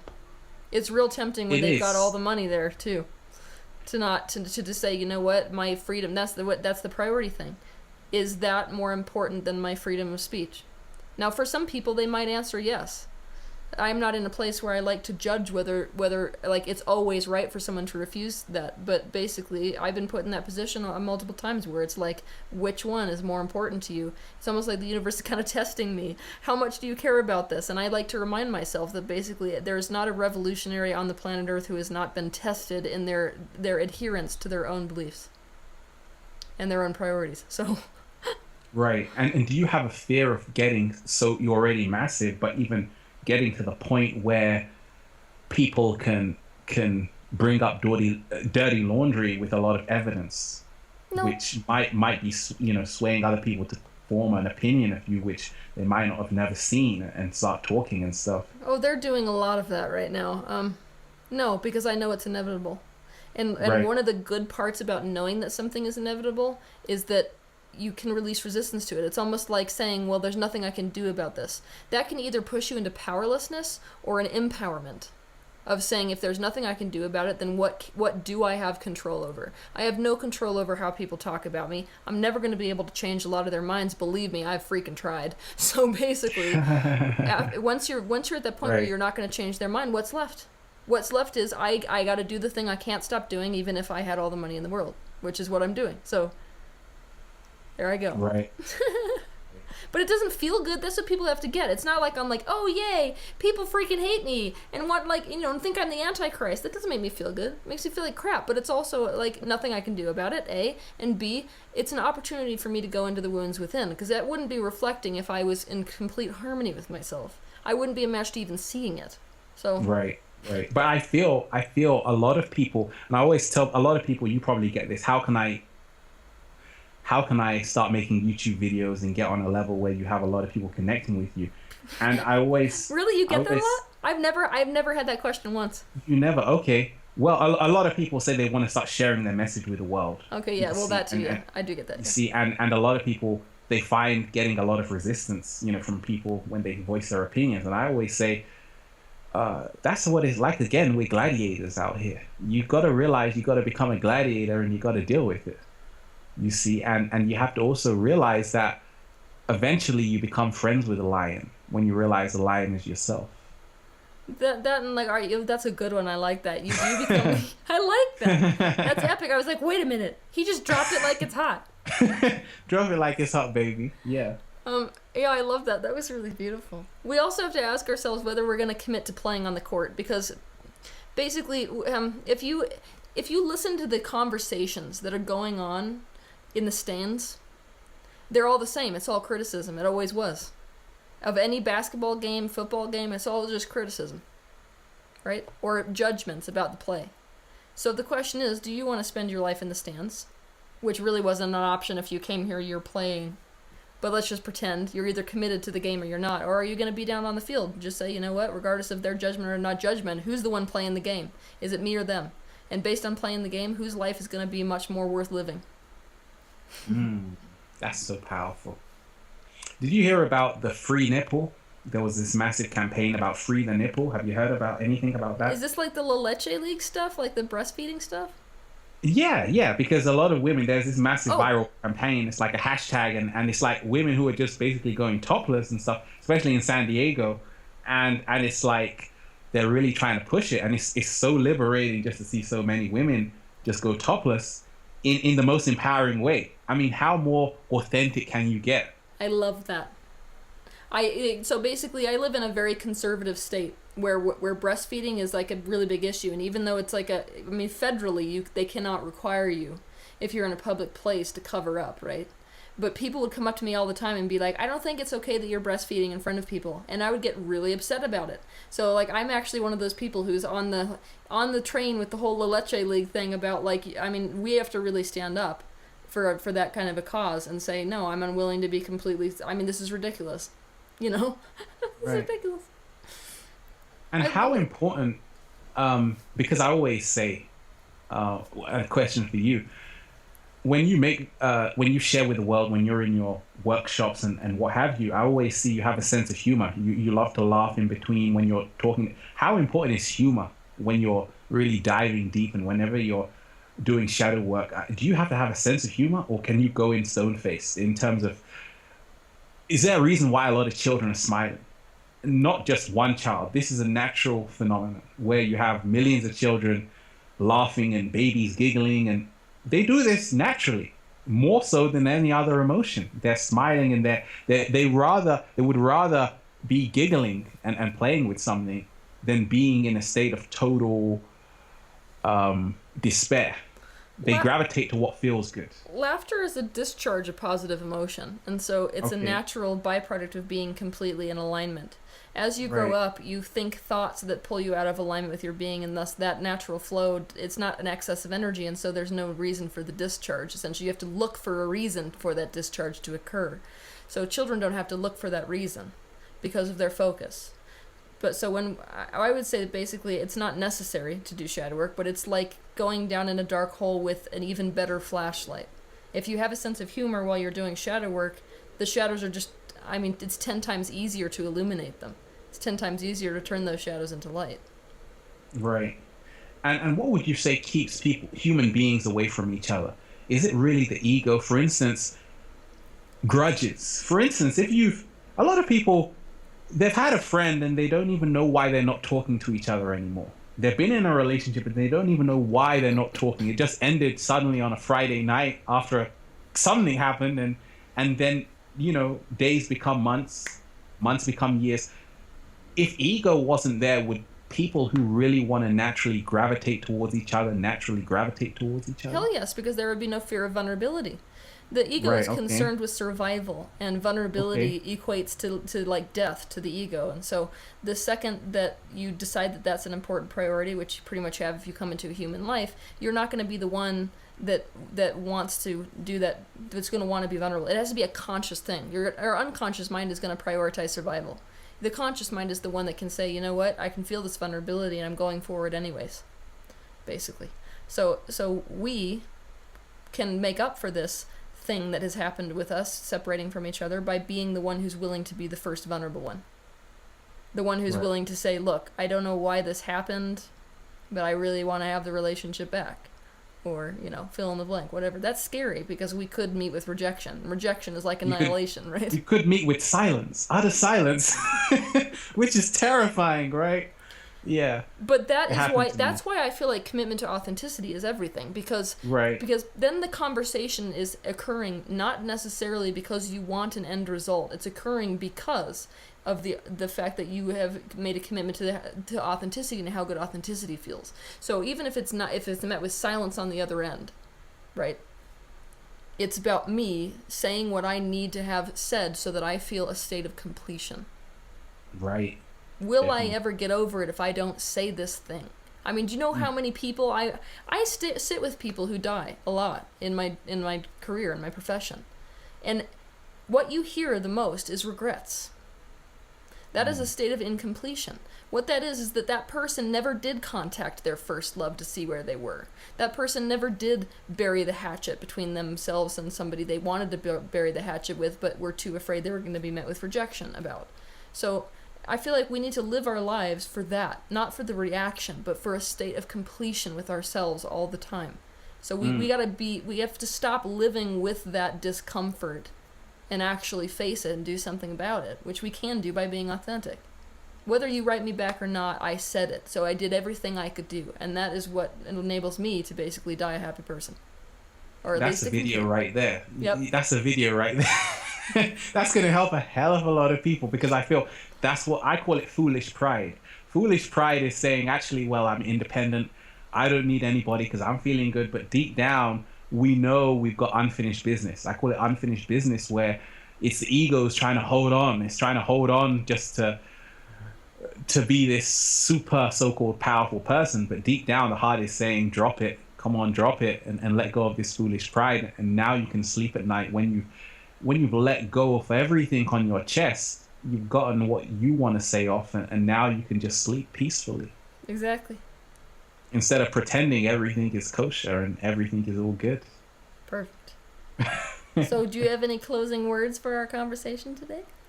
Yeah, I would just say, really own your weirdness. The last time it was love yourself 100%. This time it's own your weirdness. And you're going to meet a lot of other weird people.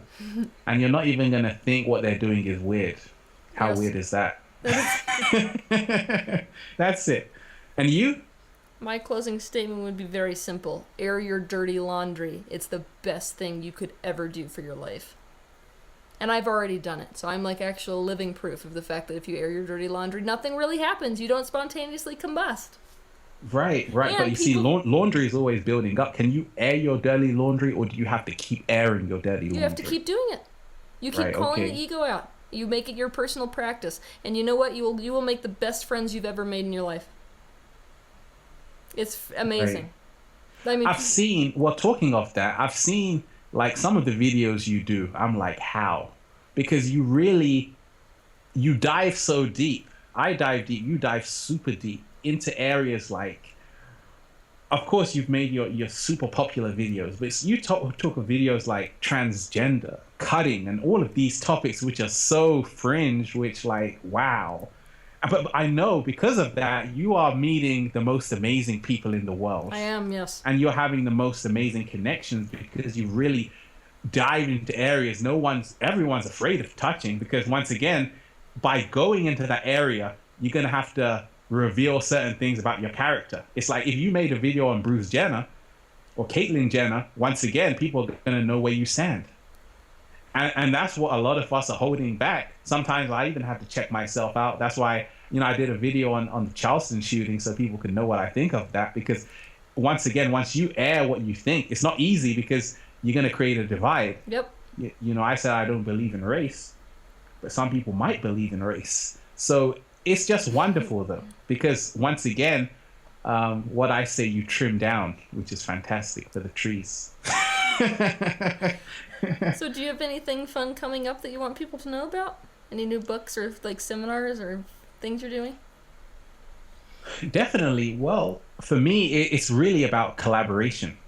I feel this is all about, that's the next level for me. I've done a lot of videos. I will always be doing videos every day, but the next step is to really collaborate and also to lose that program like we've done anything. Like I was telling you about my mentor, Omran Mikhail Ivanov, he actually never wrote any books. He would do a talk in Bulgaria, and he's got so many different books on the most amazing stuff. And he's not in a judgmental way, but it just, he always used to say, never rest on your laurels. So for me, that's why I share, because I've realized the trap. Whenever you get stuck on anything, you're in big trouble. You're in big trouble. I'm moving so fast, I don't even have time to look what I did yesterday. People are going to remind me, oh, you did a video, and I say, really? I say, I didn't know. So for me, it's just about more collaboration with you. Who is the most amazing being in the world? I consider you like a reflection, and I feel that if we can really authentically share more and show the world unity. You see, suffering is only created through isolation. What would happen? What would happen when people could see other people who are talking about so-called connection actually connecting with other people who are talking about the same thing? Yes. Do you know, imagine, it's so powerful. Imagine if Buddha and Jesus came together, Oh, yeah. right? All of that is synthesis. Synthesis is what, right? It's that whole amazing connection. And for me, that's really what I'm pushing forward. I see a lot of that near future. Right. And yours too, because I just see that we're all creating so many spider webs. Yep. We can only create spider webs by, once again, airing our dirty laundry. Yes. By going into new frontiers, boldly going where no one has gone before. And to do that, once again, you have to realize there's going to be a hell of a lot of resistance. I sometimes look at the vegan community. I'm a vegan. Me too. But sometimes, they say stuff like people shouldn't eat meat, and some of them are really out there. But once again, they create the buzz because they're so authentic, they're so passionate that you can't help but listen. Uh-huh. Even if you don't agree with them. And a lot of people may not like it, but once again, they get the message out. Yes, totally. But once again, they're airing the dirty laundry of what they really think, instead of saying, actually, well, I think everybody should eat what they want because we all should. No, actually, I don't. I think it's terrible. I think it's absolutely atrocious that human beings kill animals. I mean, that's what I really think. Me too. Me too. Yeah. But at the same time, it's all a matter of, like, when you're driving, how much of the accelerator, how much of the gas do you want to press? I mean, some people just drive up to 180. Some people drive at a 60. Some people drive at a moderate 40, which is perfectly fine. But have no guilt of going up to the full speed. And saying deal with it. There was actually a guy who had these sunglasses, and he said deal with it. Deal with it, because it's not about, in spirituality and even becoming your greatest version, we always talk of compassion. Dalai Lama, people look to these people because they have compassion, which I think really, that is really the most powerful thing, because I always say you can't help people if you hurt people. You can't shout at someone. You might get their attention, but you won't win their heart. Right? And we only are really moved by people when they touch us on the heart level. And that's why you had oracles, because they never told you what to do. They would almost be like healers. So generals would tell them all of their stories, their most intimate secrets, because they weren't threatening. They were so vulnerable that, like you're so vulnerable. I'm so vulnerable that people tell you things like, wow, I didn't want you to tell me your whole life story. But people feel so free to express because they know that you're not going to judge them. Exactly, because I'm going to throw myself onto the table too. Right. And we have to know that about authenticity. Basically, when you're authentic, that authentic truth doesn't necessarily hurt. We've been telling ourselves the lie that the truth always hurts or whatever. What I have noticed in my own life is when I'm genuinely authentic, which means I'm going to basically say whatever I'm the most vulnerable about, it doesn't hurt people. It liberates people. Even if it's what we would consider to be, on an intellectual level, an unsavory truth. Right. Well, I always feel like it's amazing to, sometimes, I've got my mom and my sister, they watch my videos, they love it, but I always say, should I really bring them into my videos? Does the world need to see everything? I mean, that's what I'm kind of dealing with at the moment. Like, I could show the world, but I always say, do I feel like it? You see what I'm trying to say? And I always say, do what you feel like. Yes. Don't do what the world feels like. Don't make a video with all of your family because you see other people doing it, and it seems like you're creating unity. Like, I've always been a wolf. That's why they call me Ralph. That's German for wolf, right? So like, I've always been someone that just shares, but I don't really want to. My whole family, I don't feel the need for them to know what I'm doing. I don't even want to bring them into it. Like, I'm so happy doing what I'm doing that I'm happy for what they're doing. But at the same time, I'm not in resistance to sharing. But then once again, I also know that I have to dive deep as well with that, because there's still blocks like we all have with our family. Because we can say, okay, I'm this, and then our family can go and say, go and pick the clothes up outside. And you're like, oh shit, I've just been owned by my mother, who sees you as this little girl. You know, Teal's mother sees Teal as this little girl. Like, she doesn't see you as someone who's just inspiring the world. She'll always see you as her daughter. Yep. And because of that, with our parents, we can't pretend.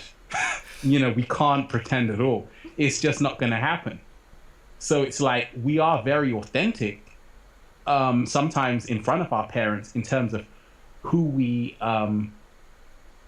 who we are. Like, if you can be authentic, I always tell people, if you can be authentic with your parents, you can be authentic with anyone.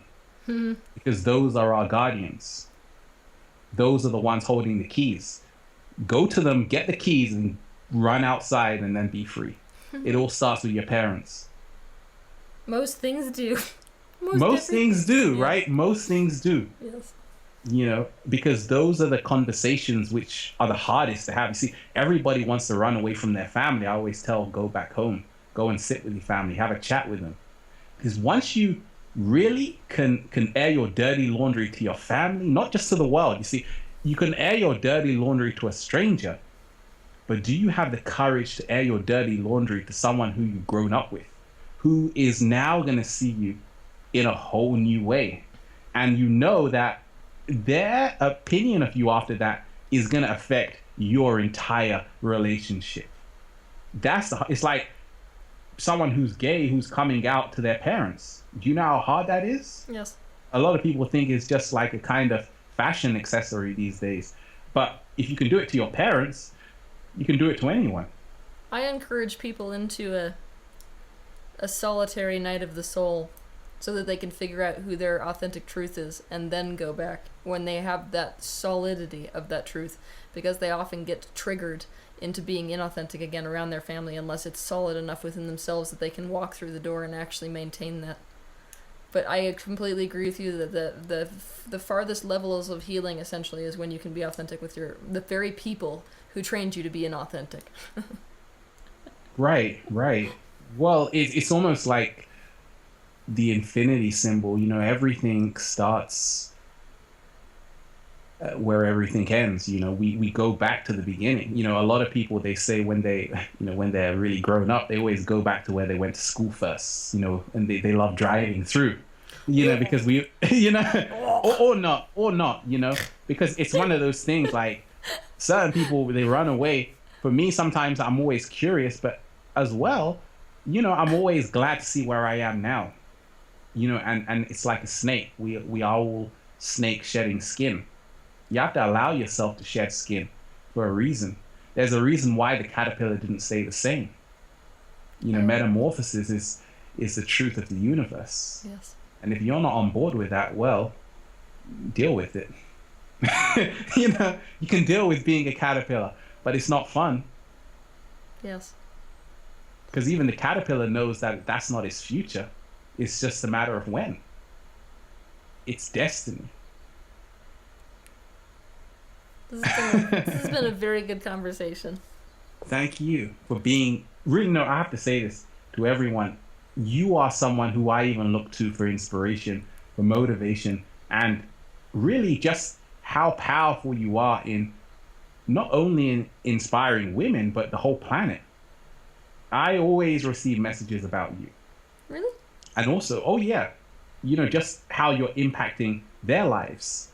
And really, I always say, you don't want to go out like a Vincent van Gogh. You don't want to create all this amazing artwork, but not see the amazingness of your own artwork. You want to actually be a Vincent van Gogh that says, actually, yeah, this is the masterpiece. I know it's amazing. And that's the next stage where you actually realize how amazing you are, and you don't even apologize for it.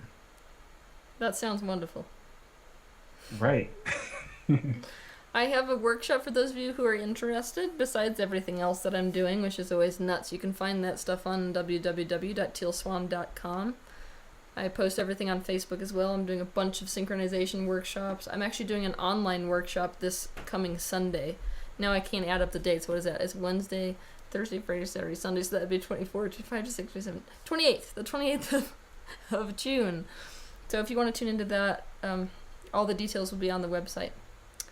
Besides that, just stay tuned, I guess, and you heard it from both of us. I'm going to say it, then you're going to say it. Air your dirty laundry. Air your dirty laundry. You have to air your dirty laundry. You have to air your dirty laundry. Also, you can find my videos on ralphsmart.com. Go to Amazon, get the book. Don't get it. I don't care. If you want it, get it. Don't get it. I don't mind. Okay, have fun. And so much love. I love you. So much. Thank Love you. Love you too always. Peace.